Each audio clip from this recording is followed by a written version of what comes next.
জি, যুক্ত হয়েছি নোয়াখালী ৩ আসনের চন্দ্রগঞ্জের, এটার নাম হলো যে প্রতাপগঞ্জ উচ্চ বিদ্যালয়।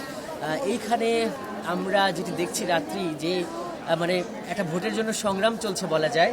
সংগ্রাম এই অর্থে যে ভোটের জন্য যে মানুষের আকাঙ্ক্ষা এবং এত কষ্ট করে মানুষ ভোট দিচ্ছে, এই এমনিতেই মাঘের শেষ সময় প্রচণ্ড রোদ এবং এই চরাঞ্চলের মানুষেরা এই যে দীর্ঘ লাইনে দাঁড়িয়ে কেউ কেউ আবার বাচ্চাদের নিয়ে এসেছে, কেউ খুবই বয়োবৃদ্ধ, তারা খুবই কষ্ট পাচ্ছে, তারপরও কিন্তু তারা ভোট দিচ্ছে। আমরা একটু দু একজন মানুষের সাথে কথা বলি যে কেমন কষ্ট হচ্ছে, এরপরও এই যে ভোট দিতে যাচ্ছেন, এইটা কেন?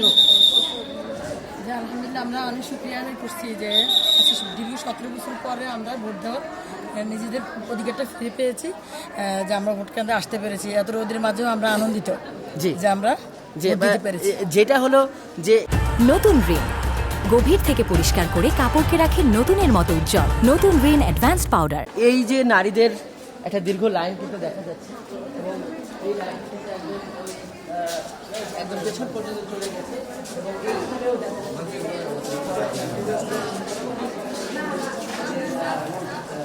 দেওয়া হচ্ছে।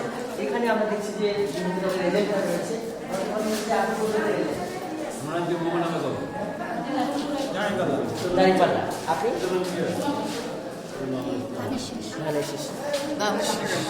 ধানের শীষ এক পক্ষে দুইজন কেন? আমরা একটু দেখি এরকম কিছু ব্যাপার যে আমরা লক্ষ্মীপুর